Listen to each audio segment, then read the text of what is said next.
Voltando então, vamos definir o que é a tinta. Bom, é uma composição pigmentada líquida, pastosa ou sólida, que quando aplicada em camada fina sobre uma superfície apropriada, no estado em que é fornecida ou após diluição ou dispersão em produtos voláteis, ou fusão, é convertível ao fim de certo tempo numa película sólida, contínua, corada e opaca. Essa definição é bem técnica, que a gente poderia escrever um texto de 3 ou 4 páginas sobre cada uma dessas palavrinhas que apareceram aí. Mas essa é a ideia principal do que é tinta. E o verniz? É uma tinta? Com certeza, mas olha só. O verniz é uma composição não pigmentada, líquida, pastosa ou sólida, que quando aplicada em camada fina sobre uma superfície apropriada, no estado em que é fornecida, ou após diluição, é convertível ao fim de certo tempo, numa película sólida, contínua e transparente ou translúcida. Se a gente for fazer a comparação das duas definições, poucas palavras não foram utilizadas nas duas ao mesmo tempo. A grande diferença é que a tinta, como o próprio nome diz, né, ela é pigmentada e dá depois cor, que pode ser brilho ou fosca. O verniz é não pigmentado e no final ele se apresenta de forma transparente ou translúcida. Na construção civil, eu diria para vocês que 90% das tintas que a gente usa, ou material para pintura, ficam em tintas e verniz. Quando bem utilizadas, dão um acabamento espetacular. Vamos lá. Diferenças principais entre esses tipos de produtos. O que é um Stein? Um Stein Coloring são sempre foscos, não esconde o substrato e não forma um filme sobre a madeira, conferindo um aspecto mais natural e rústico a ela. A gente lixa e passa um Stein, ele acaba dando uma vida a esta madeira. E os vernizes? Podem ser usados nas versões brilhantes e acetinado para dar um acabamento mais sofisticado, destacando o substrato. E aí a gente tem as mais comuns, né?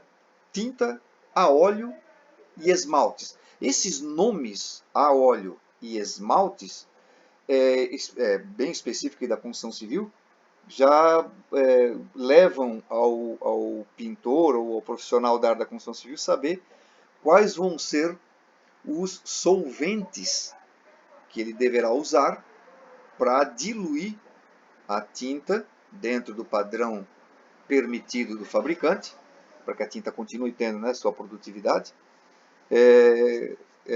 sem afetar a qualidade da tinta mais tarde. Se você misturar o thinner ou o solvente de forma errada, acaba estragando. Tá? Então as tintas a óleo e as tintas esmaltes escondem os veios da madeira e a colore. Então dá para ver bem a diferença entre eles aí, né? Olhando mais com lente de aumento, vamos dizer assim, tá? Olha lá. Diferença entre os tipos de produtos.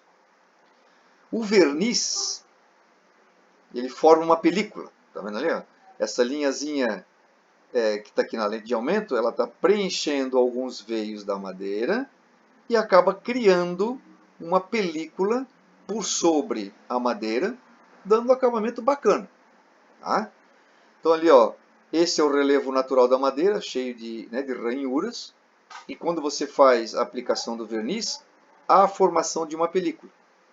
Aqui embaixo diz assim, ó, um verniz de qualidade deve apresentar boa elasticidade de filme, ou seja, você consegue passar o pincel, tu percebe que ele propicia bem a formação do filme, boa aderência, filtro solar, ele brilha, né? Aspecto acetinado ou brilhante e facilidade de aplicação. As próprias fábricas já, assim como a gente viu nas tintas ali, dão essas dicas. A madeira tem que estar limpa, tem que estar seca, para que haja a produção desta situação, um filme nivelando a superfície da madeira. Agora vamos ver um Stein. Baixa formação de película, deve acompanhar os relevos das madeiras, dependendo da aplicação, né? O uso está preservativo deve apresentar hidrorrepelência, famoso conhecido selador, né? Ótima penetração na madeira, proteção fungicida com registro no IBAMA, não pode trazer problemas tóxicos ao aplicador, né? Desgaste homogêneo por erosão, ou seja, com o tempo ele vai saindo por igual, fácil renovação, não requer lixamento severo e é um aspecto acetinado. Na grande maioria você passa o selador e depois vem com o verniz. Aqui ao lado tem uma imagenzinha que agora é tinta. Dá para ver bem a diferença entre as três situações. A primeira, o selador ou o verniz, que mantém a qualidade da madeira e cria uma película por sobre, e a tinta que acaba colorindo e tirando, né, claro, o aspecto natural da madeira.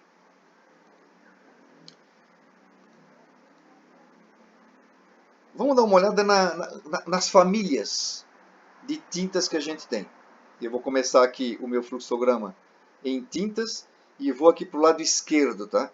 Eu vou lá para o lado esquerdo e vou para pigmentos. Que tipo de pigmentos existem nas tintas? Tem os pigmentos orgânicos e os inorgânicos, cada um deles utilizados no seu tipo de tinta. E tem também as resinas. Se eu for para o lado dos solventes, eu tenho um solvente que pode ser a água ou os orgânicos, thinner e assim por diante. E tenho também os aditivos. Então a gente tem uma primeira linha nas famílias das tintas que pode ser o pigmento, a resina, o solvente e os aditivos. O pigmento orgânico e inorgânico, o solvente, água e solventes orgânicos. A gente não vai entrar a fundo em cada um destes itens, porque é bastante diversificado essa árvore aí, tá? Mas já dá para ter uma ideia de como a gente poderia caminhar bem longe. Com o passar do tempo, ocorre o desgaste da superfície. Vamos começar agora a pensar o seguinte. Tu deu tempo correto, tá, para secagem da superfície e você passou a tinta. Bom, o que pode trazer de problema para nós? Com o passar do tempo, ocorre o desgaste da superfície por uso, abrasão por piso de estacionamento, quadra de esporte, intemperismo natural, chuva, vento, né? Ou agentes externos, maresia, a produção de gases dentro de uma fábrica. Então a gente, claro, sofre com essas situações naturalmente. Metais sofrem corrosão. Madeira acaba apodrecendo, empenando ou rachando. Alvenaria absorve água e acaba trincando. Metal, madeira e concreto, naturalmente, vão envelhecendo. O metal sofre corrosão, se a gente não fizer a aplicação de tinta de forma correta. A madeira, naturalmente, se ficar exposta, ela vai, né, exposta ao tempo, ela pode empenar, entortar, rachar, e aí a tinta acaba perdendo também a sua função. A alvenaria, principalmente aqui em Joinville, ambiente muito úmido, né, pode desagregar. Então a gente tem algumas situações complicadas se não for feita a aplicação da tinta de forma correta. Então, conforme a superfície ou o substrato a ser pintado, as tintas desempenham funções específicas. Lembra do exemplo que eu coloquei? Nós estamos com uma lata de tinta aqui que é de piso concretado, já específica para corrosão, abrasiva. A de parede, não necessariamente. Então, cada caso é um caso. A gente pode pensar em proteger essa superfície bloqueando ou retardando esse desgaste. O metal, eu posso aplicar uma tinta para que diminua a corrosão. A madeira, eu posso aplicar uma tinta para que diminua a possibilidade de umidade. E na alvenaria, eu posso aplicar uma tinta que também impeça a penetração de umidade e acabe, né, resguardando a ela uma resistência maior a intempéries. Tá? E por que eu tenho que pintar? Bom, vamos pensar sobre a alvenaria, tá? As tintas evitam o esfarelamento do material e a absorção de água. Aqui está com uma absorção de água da chuva, tá? Especificamente. E da sujeira. Impede o desenvolvimento de mofo, distribui a luz, a participação na decoração. Claro, imagina uma casa bem pintada, com cores bem distribuídas, fica espetacular. Tá? E a gente pode utilizar na decoração de ambientes ao acrescentar cor, textura e brilho. Essa imagem que está aí embaixo é uma imagem que eu tirei de uma obra, tinha 6 anos de idade. Olha como mofo, né? É alvenaria. Aconteceu porque talvez foi pintada antes de dar tempo de o reboco curar, trocar aquelas substâncias internas, que é a umidade natural e a água natural da massa do reboco, com os sais da argamassa e o ambiente. Ele fica interagindo com a umidade do ambiente, até totalmente se solidificar e não reagir mais. Aí ele se torna um produto inerte, vou dizer assim, um produto morto. Não totalmente, ele reage eternamente com o ambiente. E se tu logo passar a tinta por cima, olha o que aconteceu. Existiam sais que queriam ainda reagir com a umidade do ambiente. Lá se foi a pintura. Sobre madeira.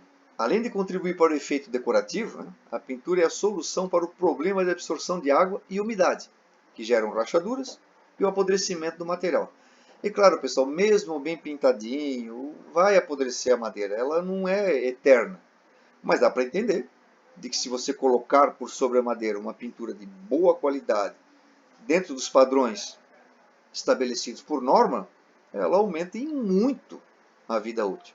Então estão aí na tela 2 exemplos de como a pintura, tanto em alvenaria como em madeira, pode ajudar na durabilidade do projeto aí, né? Sobre metal não ferroso. Como assim, professor? Sobre material não ferroso?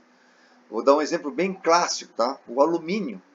Botei ali, eu recomendo o emprego da pintura para prolongar a vida dos sistemas de galvanização e alumínio. O alumínio ele tem a propriedade de ele oxida, é óbvio, mas de uma forma muito lenta. Se você lembrar das suas aulas de química, na última camada há necessidade de que os elétrons estejam equilibrados. Então existe os metais que têm na última camada uma quantidade tal de elétrons que eles ficam estáveis, eles não precisam reagir com o meio ambiente ou com outras substâncias. Mesmo que outras substâncias queiram reagir com ele, mas assim, ó, o alumínio está de boa, ele não reage. Então não tem como o alumínio oxidar. Tem, mas demora muito mais tempo. E aí não há talvez a necessidade de a gente fazer uma aplicação de pintura. Tá? Nada impede. Mas a gente pode imaginar que o alumínio não oxida. Agora, se for um material ferroso, aí a coisa complica.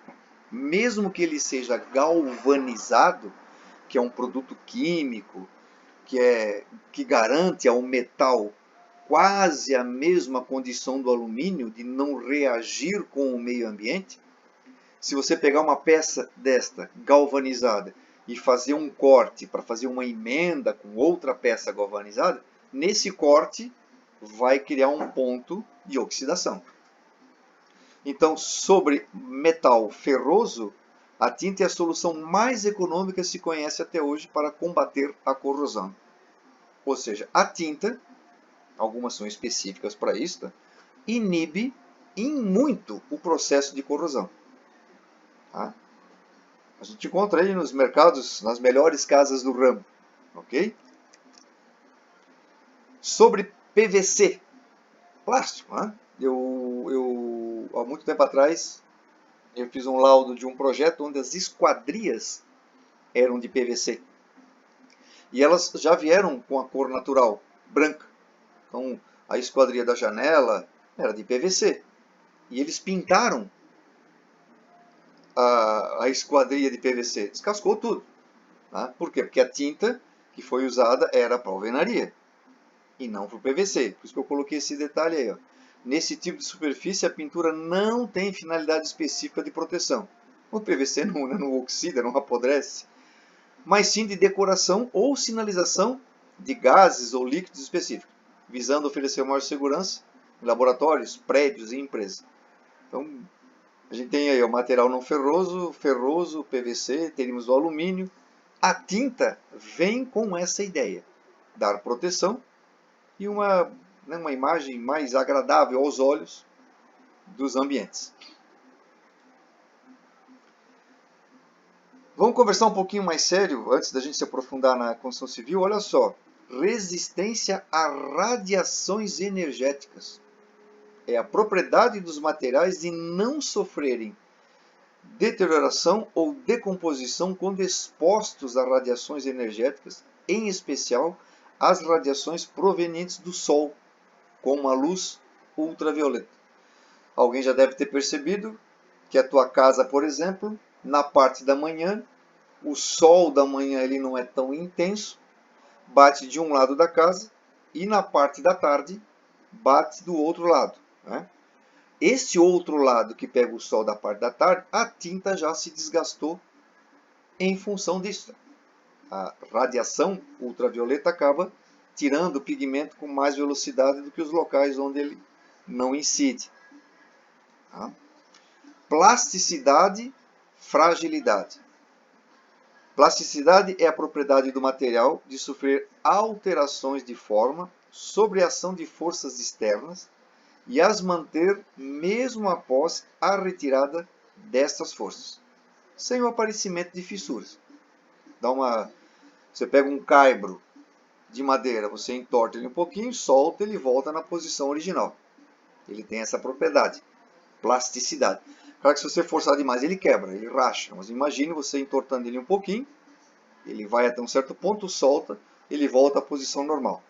Aí você aplica tinta por sobre essa peça. A tinta acompanha, ela tem esta plasticidade, ok? Então a plasticidade é a propriedade do material de sofrer alterações de forma sob a ação de forças externas e as manter mesmo após a retirada dessas forças, sem o aparecimento de fissura.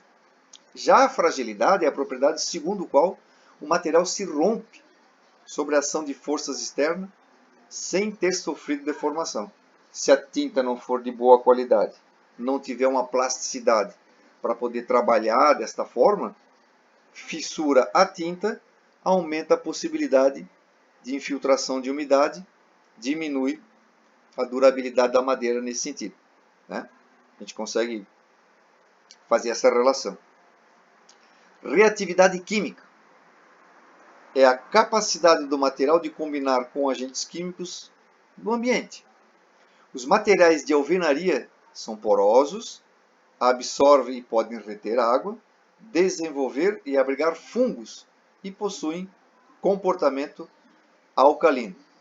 Depois eu vou mostrar umas imagens de umas situações bem específicas dessa alvenaria e das tintas, porque funciona assim, ó. Até já comentei antes, né?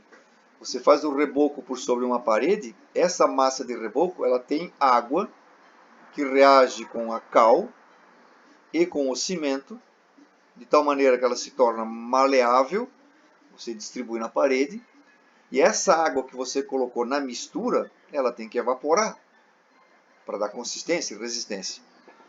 Para ela evaporar, ela tem que estar em contato com o meio ambiente.